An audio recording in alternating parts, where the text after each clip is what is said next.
नमस्कार दोस्तों, परमा एजुकेशन के यूट्यूब चैनल पे आप सभी लोगों का स्वागत करते हैं। तो चलिए आज बात करते हैं बाल मनोविज्ञान के शिक्षण के बारे में। आज जो हमने 15 प्रश्नों का टारगेट रखा है आप लोगों के लिए, उसमें से आप लोगों का वही टारगेट रहेगा 12 प्रश्न, जो हर बार की तरह रहता है कि 15 में से आप लोगों को 12 प्रश्न करने हैं। देखते हैं किन लोगों का 12 प्लस आता है या फिर 12 से नीचे आता है आंसर। तो चलिए देखते हैं क्या करा है। लेकिन आगे बढ़ने से एक बार पहले कर देंगे कि आप लोग जल्दी से वीडियो को हमारे चैनल को सब्सक्राइब कर लीजिए और लाइक करना ना भूलें।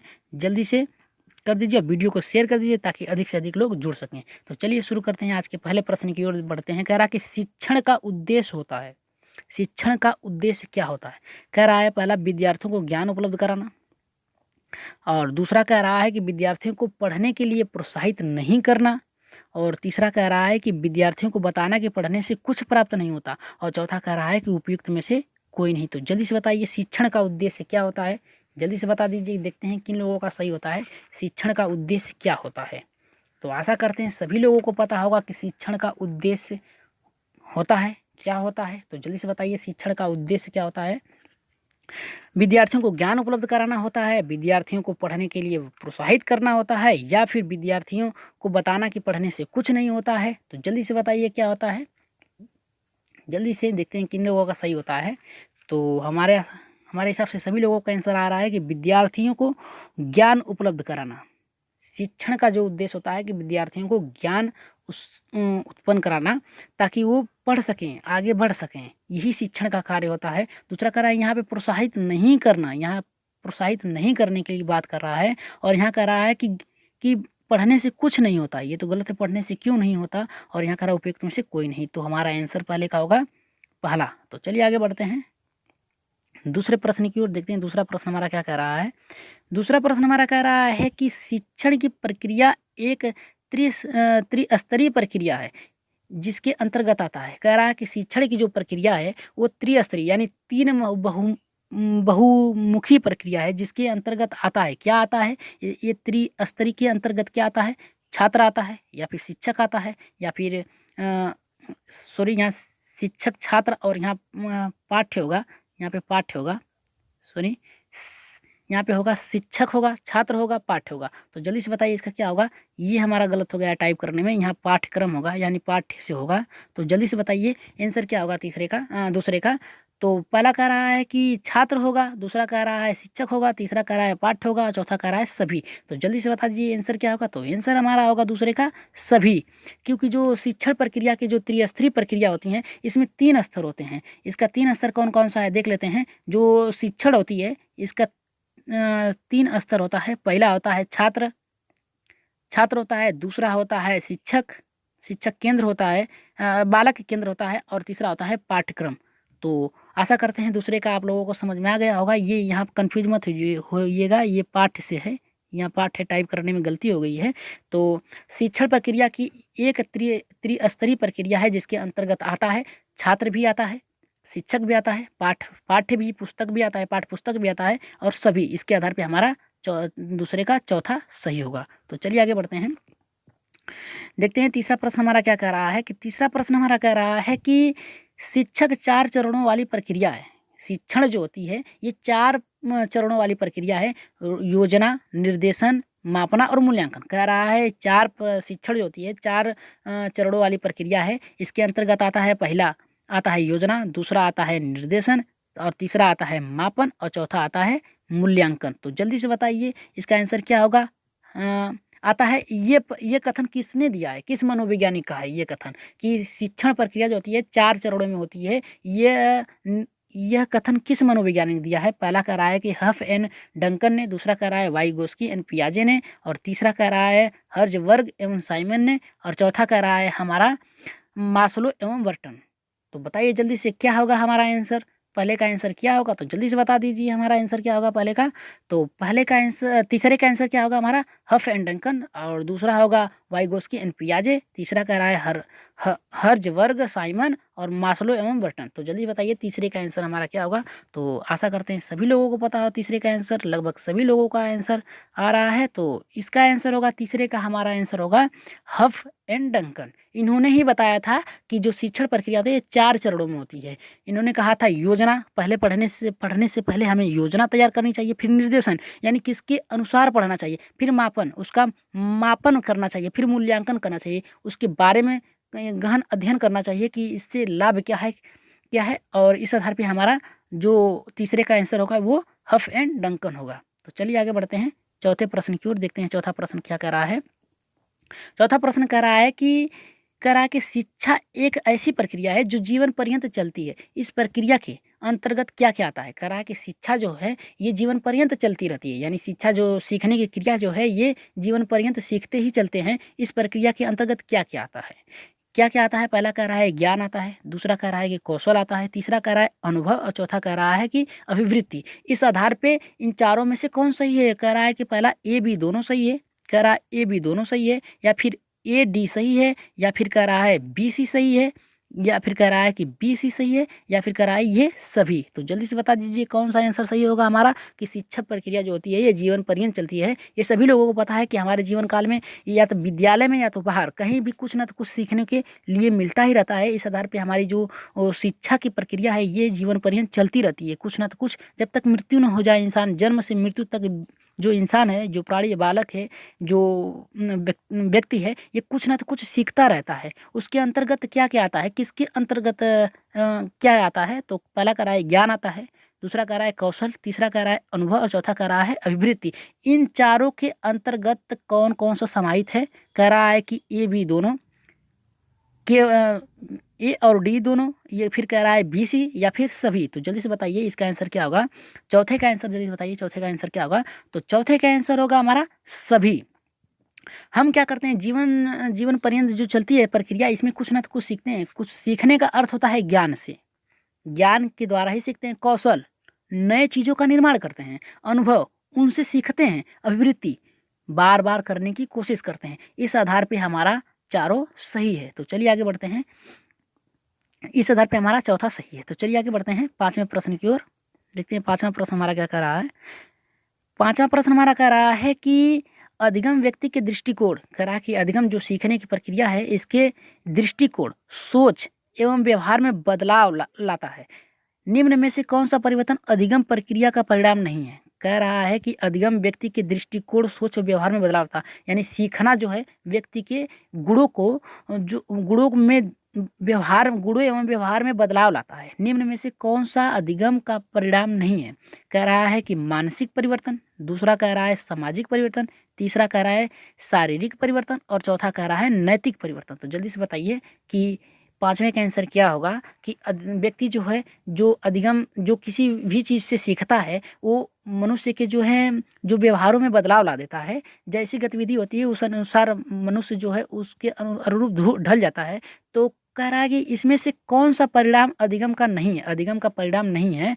कह रहा है कि पहला मानसिक परिवर्तन, दूसरा कह रहा है सामाजिक परिवर्तन, तीसरा कह रहा है शारीरिक परिवर्तन और चौथा कह रहा है नैतिक परिवर्तन। तो जल्दी से बताइए पाँचवें का आंसर क्या होगा। तो लगभग सभी लोगों का आंसर सही ही आ रहा है पाँचवें का आंसर। तो शारीरिक परिवर्तन, जो सीखना होता है ये शारीरिक से लेना देना नहीं होता है।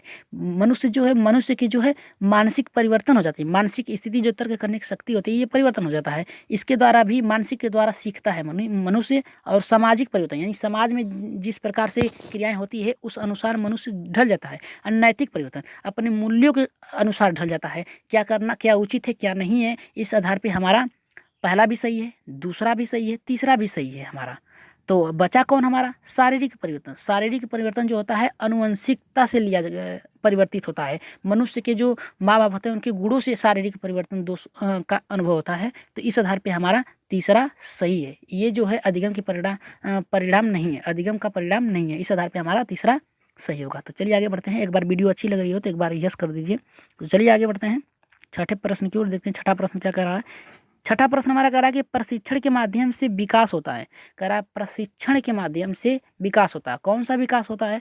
पहला कह रहा है कि सामान्य कौशल का, दूसरा कह रहा है विशिष्ट कौशल का, तीसरा कह रहा है सामान्य तथा विशिष्ट दोनों का मिला जुला रूप होता है। और चौथा कह रहा है किसी भी प्रकार के कौशल का नहीं। कह रहा है कि प्रशिक्षण के माध्यम से विकास होता है। कौन सा विकास होता है?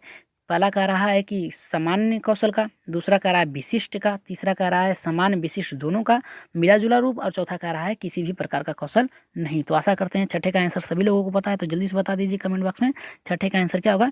तो छठे का आंसर होगा हमारा दूसरा, विशिष्ट कौशल का। सामान्य कौशल, सामान्य कौशल की बात कर रहा है जो जिसमें विशिष्ट और समान दोनों आते हैं, उससे कर रहा है। यहाँ पे भी सामान्य और विशिष्ट दोनों दिया है, मिला जुला रूप कर रहा है, यानी कम कम, यानी थोड़ा थोड़ा। लेकिन यहाँ पे विशिष्ट बालक जो होते हैं उनके माध्यम से विकास होता है। प्रशिक्षण के माध्यम से जो विशिष्ट बालक होते हैं सीखने में उत्साहित होते हैं, जिनकी मानसिक बौद्धिक क्षमता, तर्क करने की, सोचने की शक्ति जो होती है वो अधिक होती है। इस आधार पर हमारा जो है छठे का दूसरा सही है। तो चलिए आगे बढ़ते हैं सातवें प्रश्न की ओर। देखते हैं सातवां प्रश्न क्या कह रहा है हमारा। सातवां प्रश्न हमारा कह रहा है कि अध्यापन का मुख्य उद्देश्य विद्यार्थियों के, रिक्त स्थान है ध्यान दीजिएगा, कि को उचित दिशा में प्रभावित करना, अर्थात उसके को उचित दिशा में प्रभावी बनाता है। क्या प्रभावी बनाता है? यहाँ अगर इसको पहले को रखा जाए तो कह रहा है अध्यापन की मुख्य उद्देश्य विद्यार्थियों के व्यक्तित्व को उचित दिशा में प्रभावित करने का, अर्थात ज्ञान को उचित दिशा प्रभावित करता है। और दूसरे का अगर रखा जाए इस यहाँ पे तो कह रहा है कि अध्यापन का मुख्य उद्देश्य विद्यार्थियों के व्यवहार को उचित दिशा में प्रभावित करना, अर्थात उसके अधिगम को उचित दिशा प्रभावित करता है। और तीसरे को अगर रखा जाए तो विद्यार्थियों के व्यक्तित्व को अर्थात उसके परीक्षा फल को उचित दिशा करता है। और चौथा कह रहा है कि व्यवहार को उचित दिशा प्रभावित करता है, अर्थात उसके विद्यालय को उचित दिशा प्रभावी बनाता है। तो जल्दी से बताइए इसका आंसर क्या होगा सातवें का। तो सातवें का आंसर जल्दी से बताइए। तो सातवें का आंसर होगा हमारा दूसरा, व्यवहार और अधिगम। अगर यहाँ पे रख दिया जाए व्यवहार और यहाँ पे रख दिया जाए अधिगम तो देखते हैं क्या होता है। कह रहा है कि अध्यापन का मुख्य उद्देश्य विद्यार्थियों के व्यवहार, यानी अध्यापन जो होता है सीखने की क्रिया जो होती है उससे विद्यार्थियों के व्यवहार को उचित दिशा, यानी जो उनकी मानसिक योग्यता है उसको उचित दिशा प्रभावित करता है, और अर्थात उसके अधिगम यानी सीखने की जो क्रिया उचित दिशा प्रभावित करती है। तो इस आधार पे हमारा दूसरा सही है। तो चलिए आगे बढ़ते हैं आठवें प्रश्न पे, देखते हैं आठवां प्रश्न क्या कर रहा है। तो जल्दी से सभी लोग एक बार कमेंट बॉक्स में लाइक और शेयर जरूर कर दें। तो देखते हैं क्या कर रहा है कि आठवें कह रहा है कि हमारा शैक्षिक प्रक्रिया के 3 मुख्य बिंदु होते हैं। कह रहा है सीखने की जो प्रक्रिया है उसके 3 मुख्य बिंदु होते हैं जो विद्यार्थियों के लिए बेहद महत्वपूर्ण विषय है। वे कौन से हैं? कह रहा है शैक्षिक प्रक्रिया के 3 मुख्य बिंदु होते हैं। सीखने की जो प्रक्रिया आती है उसके 3 मुख्य बिंदु होते हैं जो विद्यार्थियों के लिए बेहद महत्वपूर्ण है। कह रहा है पहला उद्देश्य, दूसरा कह रहा है अधिगम अनुभव क्रियाएं, और तीसरा कह रहा है विद्यार्थियों का मूल्य निर्धारण करना, और चौथा कह रहा है उपयुक्त सभी। तो जल्दी से बताइए इसका क्या होगा आंसर। आठवें का आंसर क्या होगा जल्दी से बताइए कि शैक्षिक प्रक्रिया के 3 मुख्य बिंदु होते हैं जो शिक्षार्थियों के लिए बेहद महत्वपूर्ण विषय है। वे कौन सा विषय है? तो जल्दी से बताइए आठवें का आंसर। कह रहा है कि उद्देश्य का है, अधिगम का है, विद्यार्थियों के मूल्य निर्धारण का है। तो जल्दी से बताइए क्या होगा इसका आंसर आठवें का। तो आठवें का आंसर लगभग सभी लोगों का सही आ रहा है। आठवें का आंसर जो हमारा है चौथा, उपयुक्त सभी। जो शैक्षिक प्रक्रिया होती है उसके अंतर्गत पहला उद्देश्य होता है।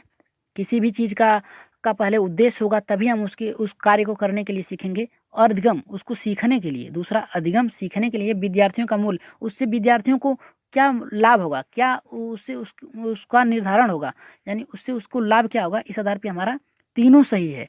कह रहा है कि अगर किसी चीज़ को हम पढ़ेंगे तो उसके उद्देश्यों को पहले जान के तभी हम उसको अधिगम करते हैं। ये तीनों हमारा ही सही है। तो इस आधार पे हमारा जो है सभी सही है। तो आगे बढ़ते हैं नौवें प्रश्न की ओर, देखते हैं नौवां क्या कह रहा है। कि नौवां कह रहा है हमारा कि अध्यापक को विद्यार्थियों को अनुभव प्राप्त करने के लिए क्या करना चाहिए। अध्यापक को विद्यार्थियों को अनुभव प्राप्त कराने के लिए क्या करना चाहिए। तो जल्दी से बताइए इसका नौवें का आंसर क्या होगा कि एक अध्यापक जो है विद्यार्थियों को अनुभव प्राप्त कराने के लिए क्या अध्यापक को करना चाहिए, तो जल्दी से बताइए कि 9वें का आंसर क्या होगा। पहला कह रहा है कि शिक्षण का परंपरागत तकनीकी अपनानी चाहिए, जो शिक्षण की प्रक्रिया जो है उसके परंपरागत तकनीक को अपनानी चाहिए। और दूसरा कह रहा है शिक्षण के लिए केवल एक विधि को अपनाना चाहिए, यानी पढ़ाने के लिए सिर्फ केवल एक ही विधि को अपनाना चाहिए। और तीसरा कह रहा है शिक्षण के लिए विभिन्न तरीकों को अपनाना चाहिए, यानी पढ़ाने के लिए जो भी योग्यता, जो भी उचित कार्य है, जो भी जिससे भी बालक सीख सकें उसको अपनाना चाहिए। और चौथा कह रहा है कि उपयुक्त में से कोई नहीं। तो जल्दी से बताइए 9वें का आंसर क्या होगा हमारा। आशा करते हैं सभी लोगों को पता होगा 9वें का, और सभी लोगों का सही भी आ रहा है। तो 9वें का आंसर जो होगा हमारा तीसरा, शिक्षण के लिए विभिन्न, यानी बालक किस तरीके से पढ़ना चाहता है, किस तरह से वो सीखना चाहता है, वो किस में रुचि ले रहा है, उसके अनुसार उसको पढ़ाना चाहिए। यानी विभिन्न तरीके अपनाने चाहिए। जैसे खेल के माध्यम से बालक अगर सीख रहा है तो खेल के माध्यम से ही उसे सिखाएंगे, या फिर भ्रमण कराने से जो उसके अंदर सीखने की गति जो है, रुचि उत्पन्न होती है, तो उन्हें भ्रमण भी कराने के लिए थोड़ा थोड़ा उपयोग हमें टाइम देना चाहिए। अगर पर्यावरण में जो उपस्थित वस्तुएं हैं उससे सीखना चाहता है तो उसके द्वारा भी सिखाना चाहिए। तो इस आधार पे हमारा तीसरा सही है, शिक्षण के विभिन्न तरीकों को अपनाना चाहिए पढ़ाने के लिए बालकों को। तो चलिए आगे बढ़ते हैं 10वें प्रश्न की ओर। अगर आज की क्लास लाइव अच्छी लग रही हो तो एक बार यस लिख दीजिए कमेंट बॉक्स में सभी लोग। तो चलिए देखते हैं क्या कह रहा है। दसवां कह रहा अध्यापन एक कह रहा कि अध्यापन क्या है। अध्यापन एक क्या है, कह रहा है एक ध्रुवीय प्रक्रिया है। दूसरा कह रहा है द्विध्रुवीय प्रक्रिया है। तीसरा कह रहा है त्रिध्रुवीय प्रक्रिया है। और चौथा कह रहा है कि विश्वीय प्रक्रिया है। तो जल्दी से बताइए क्या होगा 10वें का। एक है, दो है, तीन है, या फिर बहुत प्रकार के अध्यापन है, यानी पढ़ाने का जो तरीका है कौन सा है। नहीं, हमने आपको पहले ही बता दिया है कि अध्यापन क्या है। तो एक आया था प्रकार हमारा आया था, छात्र भी होता है, शिक्षक भी होता है, और तीसरा होता है पाठ्य। तो इस आधार पे आप लोग ज़्यादा लगा चुके होंगे कि अध्यापन एक क्या है, एक ध्रुवीय प्रक्रिया है, दो ध्रुवीय प्रक्रिया है, त्रिध्रुवीय प्रक्रिया है, या फिर विषीय प्रक्रिया है। तो जल्दी से बताइए कि 10वें का आंसर क्या होगा हमारा। तो आशा करते हैं सभी लोगों को पता होगा। यहाँ पे आप लोग देख सकते हैं छात्र 1, शिक्षक 2 और पाठ्य जो होता है 3। तो इस आधार पे हमारा तीसरा सही होगा 11वें का। तो सभी लोगों का आंसर सही आ रहा है कि त्रिध्रुवीय प्रक्रिया होती है अध्यापन। जैसे एक छात्र हो गया, शिक्षक हो गया और पाठ्यपुस्तक, इन तीनों का होना बहुत ही ज़रूरी है। कि अगर छात्र एक पुस्तक है, इसको पढ़ाने के लिए एक शिक्षक चाहिए और उसे सीखने के लिए एक छात्र चाहिए। तो इन तीनों का बहुत ही सम्मिलित जोड़ा है। इस आधार पे हमारा अध्यापन एक त्रिध्रुवीय प्रक्रिया है। तो 10वें का हमारा तीसरा सही है। तो चलिए आगे बढ़ते हैं 11वें प्रश्न की ओर। देखते हैं हमारा 11वां प्रश्न क्या कह रहा है। 11वां प्रश्न हमारा कह रहा है कि शिक्षण अधिगम प्रक्रिया में अधिगमकर्ता से संबंधित निम्नलिखित में से किन सिद्धांतों का पालन किया जाता है। कह रहा है कि शिक्षण अधिगम यानी शिक्षण की जो प्रक्रिया उसको सीखने के लिए अधिगमकर्ता यानी जो सीखता है उससे संबंधित निम्नलिखित में किन सिद्धांतों को पालन करना चाहिए। पहला कह रहा है व्यक्तित्व विभिन्नता सिद्धांत का, और दूसरा कह रहा है छात्र केंद्रित सिद्धांत का, और तीसरा कह रहा है सक्रिय सहयोग का सिद्धांत। इस आधार पे हमारा कौन सा सही होगा, केवल ए, केवल बी, केवल सी, या फिर सभी। तो जल्दी से बताइए कौन सा सही होगा हमारा 11वें का। आशा करते हैं सभी लोगों को पता होगा। तो 11वें का आंसर जल्दी से बताइए कमेंट बॉक्स में क्या होगा। तो 11वें का आंसर होगा हमारा, सभी लोगों का सही आ रहा है। आज की क्लास बहुत ही अच्छी चल रही है, सभी लोग एकदम सही से आंसर दे रहे हैं। अपनी संख्या थोड़ा बढ़ा लीजिए, शेयर कर दीजिए वीडियो, ताकि अधिक से अधिक लोग जुड़ सकें, तो हमें फीडबैक मिलता है जितने लोग अच्छे से आते हैं लाइव। तो चलिए देखते हैं क्या होता है। कह रहा है कि व्यक्तित्व विभिन्नता का सिद्धांत, दूसरा कह रहा है छात्र केंद्रित सिद्धांत, तीसरा कह रहा है सक्रिय सहयोग का सिद्धांत। इस आधार पर हमारा कौन सा सही होगा, ए सही होगा, बी सही होगा, 3 सही होगा, या फिर सभी। तो इस आधार पर हमारा सभी सही है। व्यक्तित्व भिन्नताओं का भी ध्यान रखना चाहिए हमें पढ़ाते समय कि कौन सा बालक किस संस्कृति से आता है, किस भाषा से आता है, और छात्र केंद्रित हो, जो पढ़ाया जा रहा है छात्र केंद्रित हो, और सक्रिय सहयोग यानी सभी का सहयोग होना, छात्र का और शिक्षक का, दोनों का सहयोग होना बहुत जरूरी है शिक्षण अधिगम प्रक्रिया के दौरान। तो इस आधार पे हमारा चौथा सही है 11वें का। तो चलिए आगे बढ़ते हैं 12वें प्रश्न की ओर। देखते हैं 12वां प्रश्न हमारा क्या कह रहा है। 12वां प्रश्न हमारा कह रहा है ये कि संसार का कोई भी व्यक्ति योग्यता, क्षमता, कुशलता, में एक समान नहीं होता। कह रहा है कि संसार में या विश्व में जितने भी व्यक्ति हैं उन लोगों की एक समान जो विभिन्नताएं हैं एक समान नहीं है, वो विभिन्न प्रकार की हैं, एक समान नहीं हो सकती। अधिगम के किस सिद्धांत के निरूपित करता है? कह रहा है कि संसार में जितने भी व्यक्ति हैं एक समान नहीं है, कोई क्षमता में, कोई कुशलता में, कोई एक समान में एक समान नहीं है। अधिगम के किस सिद्धांत को निरूपित करता है? तो जल्दी से बताइए इसका आंसर क्या होगा। पहला कह रहा है सक्रिय सहयोग लेने का सिद्धांत, दूसरा कह रहा है छात्र केंद्रित का सिद्धांत, और तीसरा कह रहा है व्यक्तित्व भिन्नताओं का सिद्धांत, और चौथा कह रहा है कि उपयुक्त में से कोई नहीं। तो आशा करते हैं 12वें का आंसर सभी लोगों का सही होगा और सभी लोगों का सही भी आ रहा है। तो जल्दी से बताइए कि 12वें का आंसर क्या होगा, कमेंट बॉक्स में जल्दी लिखिए। और एक बार जिन भाइयों ने अभी सब्सक्राइब नहीं किया है चैनल को तो जल्दी सब्सक्राइब कर लीजिए।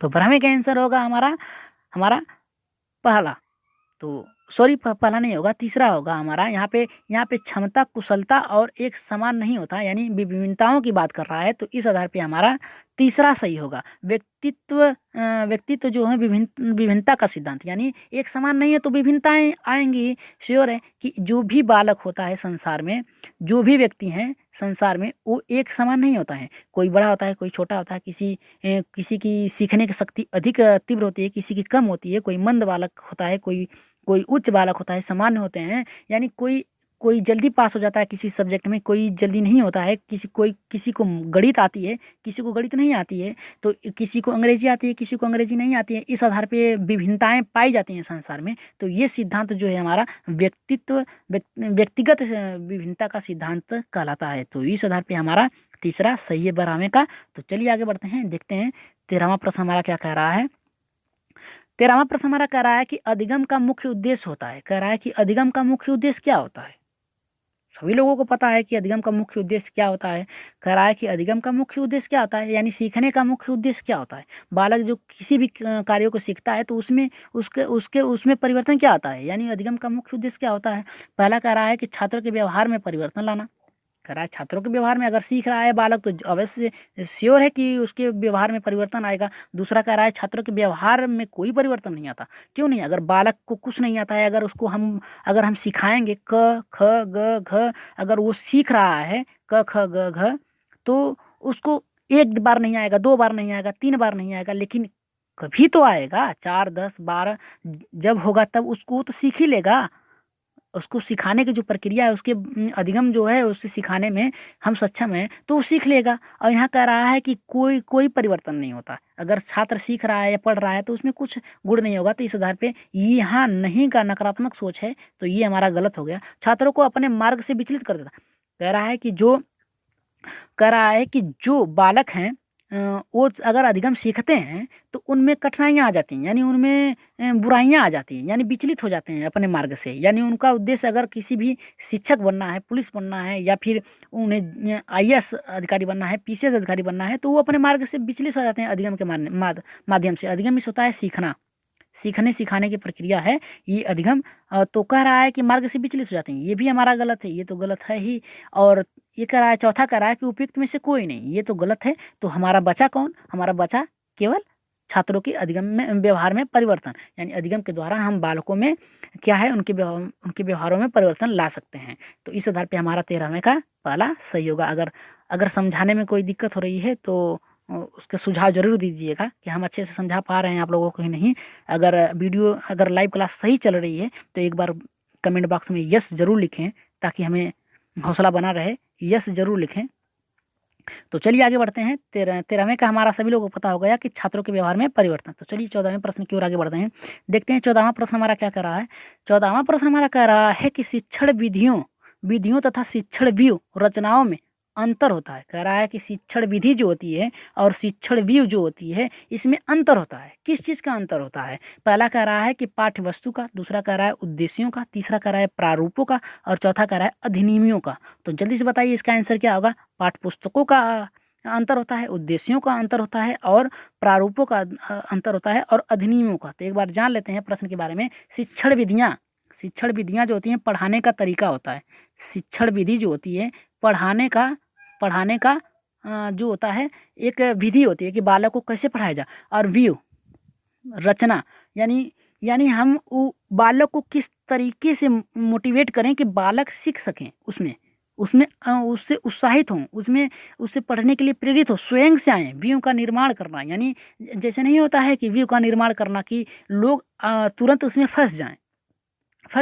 इसका उद्देश्य यहाँ फँसने से नहीं है, यहाँ से पढ़ने से है, रुचि से है कि बालक रुचि ले। व्यू का निर्माण ये होता है कि बालक जो होता है वो किस तरीके से हम निर्माण करें व्यू का कि बालक उसमें आ जाए। और शिक्षण विधियाँ कि पढ़ाने का ढंग क्या है, ये होगा। तो हमारा 14वां कह रहा है कि ऑप्शन कह रहा है कि पाठ्य पुस्तक का होता है, पाठ्य वस्तु का होता है, दूसरा कह रहा है उद्देश्यों का होता है, और तीसरा कह रहा है प्रारूपों का होता है, और चौथा कह रहा है अधिनियमों का होता है। तो जल्दी से बताइए 14वें का आंसर क्या होगा? तो 14वें का आंसर होगा हमारा उद्देश्य। सभी लोगों का आंसर सही आ रहा है, तो उद्देश्य का, इसमें उद्देश्य का शिक्षण विधियों और शिक्षण व्यू जो होता है इसमें उद्देश्य, इसका उद्देश्य ये है कि बालक को कैसे रुचि उत्पन्न किया जाए, रुचि उत्पन्न किया जाए। इसका उद्देश्य है कि हम कैसे पढ़ाएं, अध्यापक कैसे पढ़ाए, अध्यापक कैसे पढ़ाए। ये शिक्षण विधियां जो है अध्यापक की ओर मोटिवेट करेगा, और जो शिक्षण व्यू है ये छात्र की तरफ मोड़ देता है। यानी छात्र को किस प्रकार से हम शिक्षण विधियों के अपने व्यू के माध्यम से शिक्षण विधियों में लाएं ताकि वो पढ़ सकें। तो इस आधार पे हमारा जो है दूसरा सही होगा 14वें का। आशा करते हैं सभी लोगों को समझ में आ रहा है। तो चलिए देखते हैं 15वां प्रश्न जो आप लोगों के लिए रखा गया, हर बार की तरह इस बार भी रखा गया है। इसका आंसर आप ही लोगों को देना है। देख लेते हैं क्या कह रहा है। कह रहा है कि अध्यापन में शैक्षिक तकनीकी महत्वपूर्ण भूमिका निभाती है। यहाँ शैक्षणिक तकनीकी की विशेषता है। कह रहा है कि अध्यापन में जो शैक्षिक तकनीकी है, पढ़ाने का जो ढंग है, जो तरीका है, महत्वपूर्ण भूमिका निभाती है। एक शिक्षक के द्वारा जो है बालकों को कैसे पढ़ाया जाए उसकी तकनीकी पर का महत्वपूर्ण भूमिका निभाती है कि बालक किस तरह से उसमें समाहित हो जाए, यानी पढ़ सके, वो मोटिवेट हो सके। और यहाँ शैक्षणिक का तकनीक विशेषता ये है कि वो किससे है। पहला कह रहा है कि यह वैज्ञानिक प्रयोगों पर आधारित होता है, जो पढ़ाने का तरीका वैज्ञानिक प्रयोगों पर आधारित होता है। और पाँचवा कह रहा है हमारा दूसरा कह रहा है कि यह मनोवैज्ञानिक प्रयोगों पर आधारित होता है। यानी विद्या जो शिक्षक हैं उनके ज्ञान पर निर्धारित करता है कि वो किस प्रकार से बालक को पढ़ाएं। यहाँ पे कह रहा है वैज्ञानिक प्रयोगों से, यानी वैज्ञानिक जो प्रयोग करते हैं उनके सूत्रों द्वारा, नियमों द्वारा, नियम से और सूत्रों से। यहाँ पे कह रहा है मनोवैज्ञानिक, यानी अध्यापक के पढ़ाने की शैली पे बात कर रहा है। और तीसरा कह रहा है हमारा कि शिक्षण अधिगम की प्रक्रिया को प्रभावशाली बनाती है। यानी जो शिक्षण है वो अधिगम की प्रक्रिया को प्रभावशाली बनाती है। लेकिन किस माध्यम से प्रभावशाली बनाती है ये भी तो देखना है कि शिक्षण की जो प्रक्रिया है वो किस माध्यम से बनाती है। तो ये भी आप लोग सोच विचार के दीजिएगा। और ऑप्शन चौथा यहाँ पे लगा ही है उपयुक्त सभी। तो आप लोग इसका आंसर कमेंट बॉक्स में ज़रूर लिखिएगा कि ये 15वें का आंसर क्या होगा। और ये ज़रूर बताइएगा कि अगली क्लास किस सब्जेक्ट पे बनाई जाए ताकि जल्दी से जल्दी लाइव आ सके हम। और आशा करते हैं आज की क्लास आप लोगों को अच्छी लगी होगी। तो अगर अच्छी लगी होगी तो एक बार ज़रूर वीडियो को शेयर कर दीजिएगा ताकि सभी लोग ज़्यादा से ज़्यादा जुड़ सकें, वीडियो से उनका लाभ हो सके। और सब्सक्राइब करना न भूलें, सभी लोग ज़रूर सब्सक्राइब करें चैनल को ताकि हम और भी जल्दी आप लोगों के लिए वीडियो बना सकें। ताकि CTET जो आपका 5 जुलाई को है बहुत ही नज़दीक आ चुका है। तो इस आशा करते हैं कि आप लोग वीडियो को शेयर ज़रूर करेंगे, लाइक ज़रूर कर दीजिए और अपने सुझाव कमेंट बॉक्स में देते रहिए ताकि हम ये जान सकें कि हमारी कमियां क्या है और किसी दूर करना है। तो आशा करते हैं आज की क्लास बहुत ही अच्छा लगे होगा आप लोगों को उत्तर नीचे दिया गया है, आप लोग उत्तर देख लीजिएगा एक बार। और PDF आप लोगों को टेलीग्राम चैनल पर मिल जाएगा। तो आज के लिए इतना ही, धन्यवाद।